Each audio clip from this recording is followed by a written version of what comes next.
সব ঠিক আছে তো? একদম, আপনি নিশ্চিন্ত থাকুন। একটি মাছিও ভেতরে যায়নি আর বাইরেও আসেনি। Very good.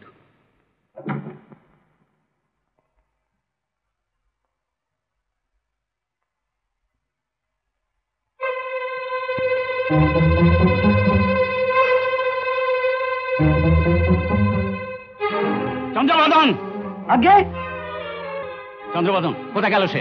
এখানে তো নেই। নেই? কি বলছেন আপনি? ওই তো।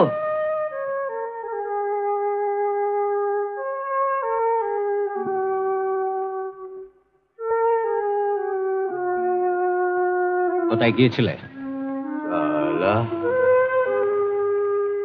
সারা জীবন ধরে যা খুঁজছি তাই। কি বললে? হ্যাঁ, কি বলছিলেন আপনি?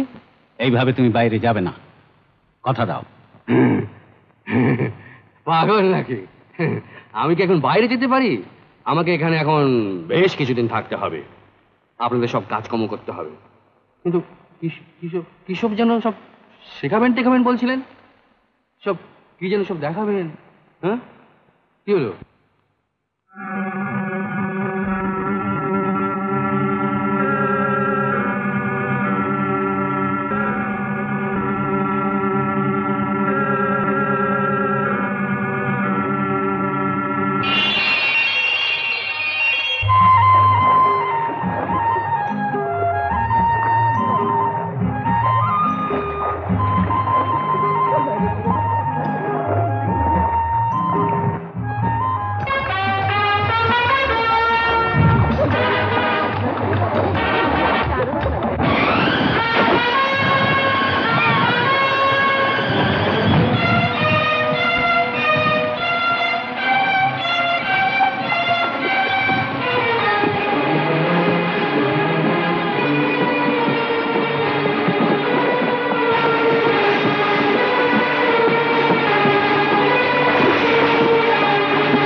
পাখি বাসায় ফিরে এসেছে।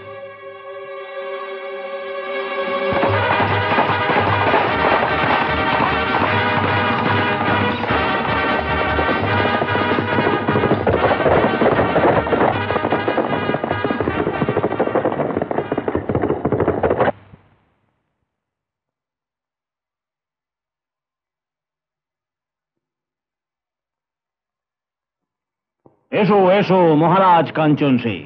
তারপর কি খবর? পাখি বাসায় ফিরে এসেছে? তা কি করে হয়? পাখি তো এইখানে খাঁচায় বন্ধ।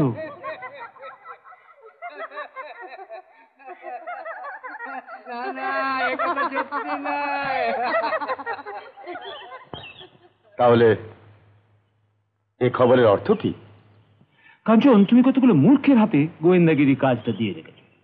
যাক, তৈরি হয় না, আবার সেই রাজতিলকে যেতে হবে তো। উদয় এখানে, রাজতিলক হবে কি করে? হবে না বলেই তো যেতে হবে, মজাটা দেখতে হবে না?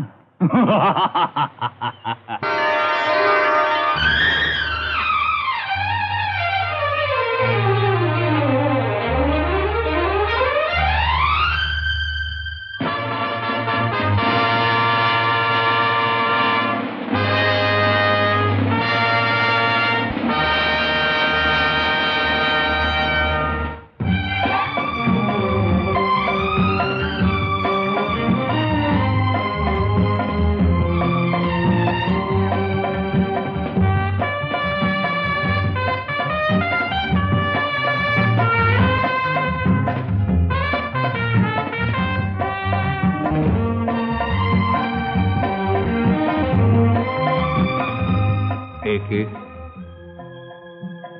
তোমার কাকা বিক্রম সিং।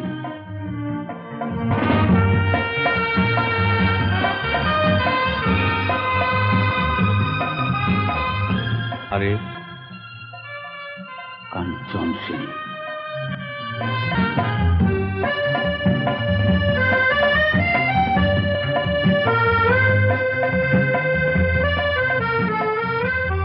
কাকা, আমাকে আশীর্বাদ করুন। আশীর্বাদ করছি তুমি যেন রাজার অভিনয়টা ভালো করে করতে পারো।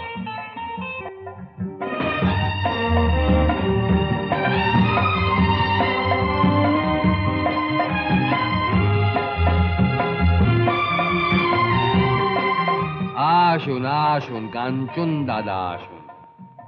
তুমি কে? আমি আমি আমি কে?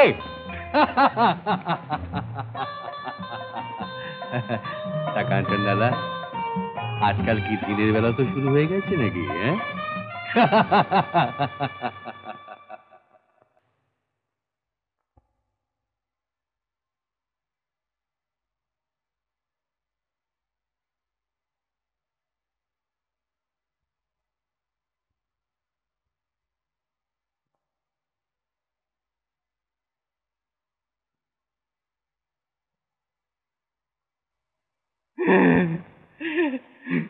কাঞ্চন দাদা, কাঞ্চন দা, এসো না, এসো এসো।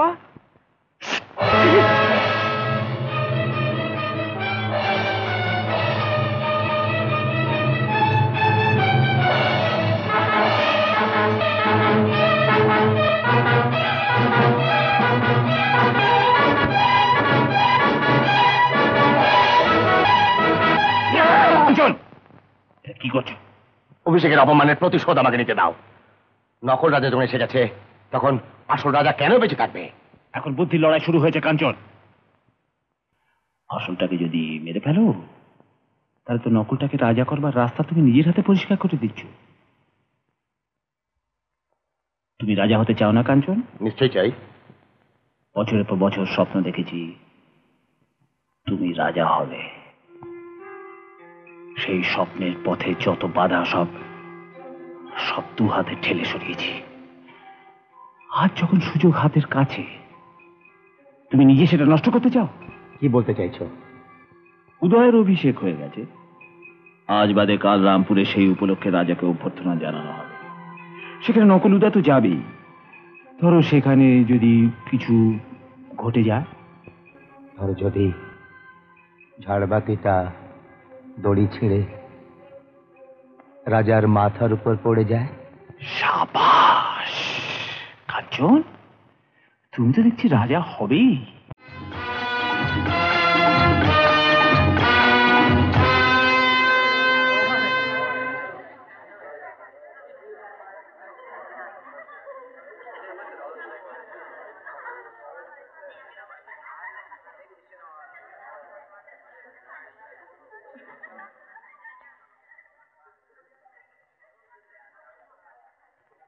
মাতালের অভিনয় করুন।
আনন্দ আনন্দ কি হয়েছে? কিছু না। কিছু না? ইস, কে মেরেছে তোমাকে এভাবে? কানন সিং। কেন? মহারাজকে মারতে পারেনি তাই শেষ মুহূর্তে উনি জায়গা ছেড়ে উঠে গিয়েছিলেন। এতে তোমার কি অপরাধ? বিনা অপরাধে এত বড় শাস্তি? এটা শাস্তি নয় বিমলা, এটা ক্ষমা। ক্ষমা? পরের বার মহারাজকে যদি শেষ করতে না পারি তবে কাঞ্চন সিং আমাকে শেষ করে দেবে। না না, এ কথা বলো না। আমি জানি পরের বার তুমি পারবেই। যে জীবন অন্য কারো মৃত্যুর বদলে বকশিস হিসেবে পাওয়া যাবে, তাতে সুখ কি করে পাবো, শান্তি কি করে পাবো? ভেবে দেখো, লোভ আমাদেরকে কত নিচে নামিয়ে দিয়েছে। আমাকে একটা খুনি, আর তোমাকে তোমাকে আর বলো না। না, চলো বিমলা, চলো আমরা পালিয়ে যাই দূর, অনেক অনেক দূর, যেখানে কেউ আমাদেরকে চিনতে পারবে না। চলো বিমলা, চলো। কোথায় যাবে? পাতালে গেলে ওই রাক্ষসেরা ঠিক আমাদের খুঁজে বার করবে। ওই লোকটাকে তুমি মারতে পারলে আমাদের সুখ, আমাদের শান্তি। আমি ঠিকই বলছি। তারপর আমরা অনেক টাকা পাবো, আমরা ঘর বাঁধবো, আমরা সংসার পাতবো। তোমার মনে আছে যখন আমায় এই পেতলের বালাটা পরিয়েছিলে তখন কি বলেছিলে? মনে নেই? তখন বলেছিলে তোমার মাথা থেকে পা পর্যন্ত সোনায় মুড়ে দেব। হ্যাঁ বিমলা, হ্যাঁ। কিন্তু মাঝে মাঝে আমি সাহস হারিয়ে ফেলি। কিছু ভেবো না গো, আমি আছি। আমি তোমার ভালোবাসা, আমি তোমার শ্বাস।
এটা জানা ছিল না যে ভরতপুরে মহারাজ একজন চোর? চোর? তাছাড়া আর কি, এভাবে চোরের মতন আসার কি দরকার ছিল? আপনি বুঝি সামনে তো যদি আসতে পারতেন না?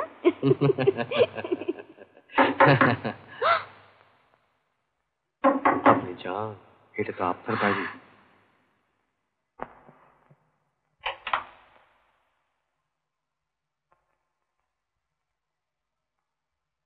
তো চিঠিটা লিখেই ফেললাম। কাকে?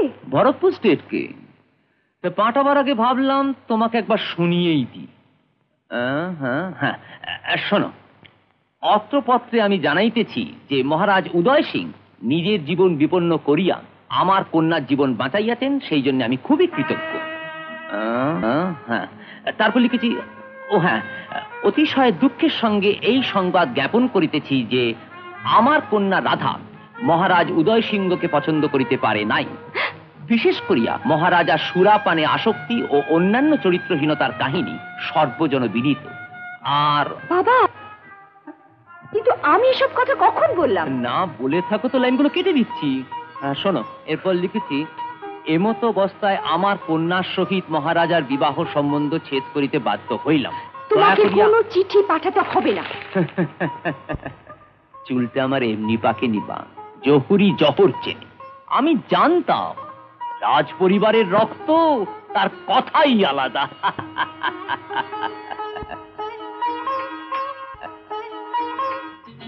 এই কথাগুলো কিন্তু আপনার শুনবার জন্য নয়। তবু আমি শুনে ফেললাম। বাবার শেষ কথা শুনেছেন তো? রাজ পরিবারের রক্ত, তার কথাই আলাদা। রক্তের সঙ্গে রক্তের তফাৎ মানুষের সৃষ্টি, রাধা দেবী। গরিবের রক্তও যেমন লাল, আবার রাজার রক্ত ঠিক তেমনি লাল। মহারাজ, আচ্ছা, আপনি কি এক মুহূর্তের জন্য ভুলতে পারেন না যে আমি একজন মহারাজ আর আপনি একজন রাজকুমারী? কিন্তু কেন? না না, মানে তাহলে অন্তত এইটুকু বুঝতে পারতেন যে গরিবদের জীবনেও মাঝে মাঝে বসন্তের ছোঁয়াচ লাগে। সেই সহজ সরল সুন্দর মানুষগুলোর সহজ সরল সুন্দর আনন্দ কিন্তু রাজ পরিবারের চেয়ে অনেক বেশি সুন্দর, অনেক বেশি দামি। আচ্ছা আচ্ছা রাজকুমারী, আচ্ছা আপনি ভেবে দেখুন না কেন যে আপনি যদি রাজকুমারী না হয়ে আপনি যদি একজন খুব সাধারণ সহজ সরল সুন্দর মেয়ে হতেন, খুব ছোট্ট একটা পরিবারে ছোট্ট একটা সংসারে বসবাস করতেন, আপনার চারিদিক সবুজ ক্ষেত খামারে ভরে থাকতো, আপনি কোনো সুন্দরের জন্য পথ চেয়ে বসে থাকতেন, আর সেই সুন্দর সারাদিন পরিশ্রম করে